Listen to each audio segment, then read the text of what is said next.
যে অনুষ্ঠানটাতে আমাকে কিছু ছেলেমেয়ের গানের কণ্ঠের বিচার করতে দেওয়া হয়েছিল, বিচারের ভার আমাদের 3 জনের মধ্যে একজন আমি।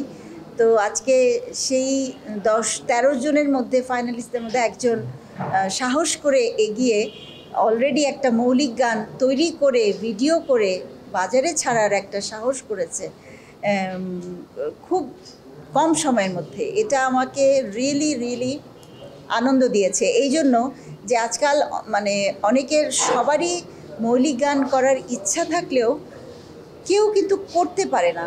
অনেকে সাহস করে না, অনেকে অর্থের অ্যারেঞ্জ করতে পারে না, আর অনেকে ভাবে যে আরেকটু কভার করে নেই, আরেকটু গাই, তারপরে না হয় মৌলিক গান করব। স্টেজ করি, স্টেজের শো করতে থাকি, তারপরে না হয় মৌলিক গান করব। আসলে সবই ভাগ্য প্লাস সবই হয়, কিন্তু মৌলিক গানটা একটা খুব বড় একটা অ্যাচিভমেন্ট এবং আইডি কার্ডের মতো, নিজের একটা আইডেন্টিটি। তো একটা মৌলিক গান করার যে সাহসটা করেছে রনি, গানটা শুনে তো আমি অবাক যে গানটা মানে এরকম গান আমিও কখনো গাইনি, কারণ এটা একটা ঝাটকা লাগার মতো গান। নগদে 500 টাকা বা তার বেশি পেমেন্টে পেতে পারেন ঢাকায় জমিসহ 20 কোটি টাকার পুরস্কার। ওর যেমন মানে ও কথা যখন বলে খুব সফট, খুবই কিন্তু ও যখন গানটা গাইলো দেখলাম যে আমারও একটা ঝটকা লেগে গেল। আর গানটা গেয়েছে রনি, খুব সুন্দর হয়েছে রনি তোমার গাওয়া। আমি আশা করব রনি এভাবে মৌলিক গান নিয়ে সাহস করলে নিশ্চয়ই ও অনেক একটা ভালো পথ খুঁজে পাবে গানের, কারণ এখন গানের দুরবস্থা চলছে, তো এটা তো বলাই বাহুল্য। তবে সবাই অনেকেই সাহসও করছে, সেই সাহসটা যেন অব্যাহত থাকে। এবং আমি চাই সেরা কণ্ঠের যে বাচ্চাগুলো আরও আছে তাদেরকে নিয়ে আমার একটা প্ল্যান আছে, আমি প্রত্যেকেরই একটা করে অন্তত মৌলিক গান করার নিজের থেকে হয়তো বা করবো, এটা আমার একটা ইচ্ছা আছে। আর না, মৌলিক গান কিন্তু এখনও হচ্ছে, এটা কিন্তু ভুল। অনেক মৌলিক গান হচ্ছে, এবং আমি যদি আমার কথাই বলি, আমার কিন্তু অনেকগুলো মৌলিক গান বের হলো এই যে 1 বছর 2 বছরের মধ্যে। কিন্তু আগে যেমন তোমরা আমাদের গানগুলো একদম বের হওয়ার সাথে সাথে পেয়ে যেতে, এখন ওটা খুবই মানে একটা পরিশ্রমের ব্যাপার। নগদে 500 টাকা বা তার বেশি পেমেন্টে পেতে পারেন ঢাকায় জমিসহ 20 কোটি টাকার পুরস্কার। কারণ হচ্ছে যে গানগুলো পৌঁছাতে হলে যে দরজাগুলো বা যে ইয়েগুলি দরকার, সেখানে অনেক আগাছা ঢুকে যাচ্ছে।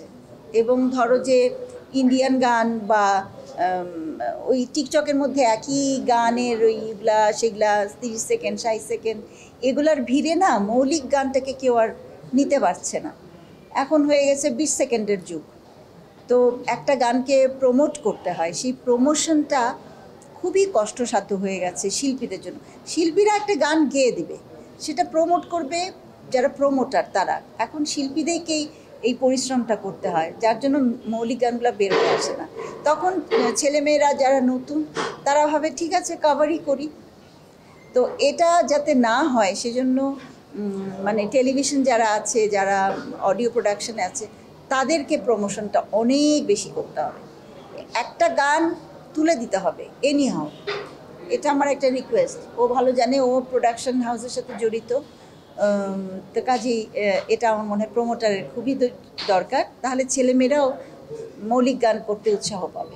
এখন ভালো গান হলেও কিন্তু ওই টিকটকের যে মানে ইয়েতে কি বলবো, ওদের দাপটে অনেক কিছুই হারিয়ে যাচ্ছে। যেমন আগে যেমন, যেটা আমি বলি যে আগে যেমন একটা ছবিতে কোন নায়িকার গলায় কোন কণ্ঠটা মিলবে সেই জন্য একটা কণ্ঠ খোঁজা হতো, তো যার জন্য ফিল্মে গাওয়াটা ছিল একটা শিল্পীর স্বপ্ন। এখন কিন্তু মানে ধরো ববিতার গলায় একটা কণ্ঠ যাবে, সেই কণ্ঠটা খোঁজা হতো। এখন কিন্তু টিকটকে কার গলায় যাবে ওইটাই হচ্ছে আসল। তো এখনকার নায়ক নায়িকারা হচ্ছে টিকটকের হাজব্যান্ড ওয়াইফ, বা একটা গ্রামের সাধারণ একটা মেয়ে হয়তো কাটতে কাটতে টিকটক করছে, তার একটা গানের দরকার, সে তো বেছে নিবে ওরকম একটা গান, সে মৌলিক গান বেছে নিবে না। তো তা এখন টিকটকের নায়ক নায়িকার জন্য গান তৈরি হচ্ছে, মানে সেই আগেকার, যার জন্য ভালো গান তো আসতে পারছে না, এই আর কি। ভিউজ বেশি হওয়া তো খারাপ না, এটা তো খুবই ভালো একটা লক্ষণ, কিন্তু গানটা ভালো হলো কি না তার উপরে যদি কোটি কোটি ভিউজ হয় সেটা মেনে নেওয়া যায়, কিন্তু গানটা ভালো হয়নি কিন্তু ভিউজ হচ্ছে, তখন সেটা আবার যে গাইছে সে যদি ঢালাও করে বলে যে আমার গানের ভিউজ হয়েছে, তার মানে আমার গানটা ভালো, তার মানে কি সে নিজেকে যাচাই করলো না যে সে গাইতে পারে কি না আদৌ। হ্যাঁ, এটা একটা সমস্যা।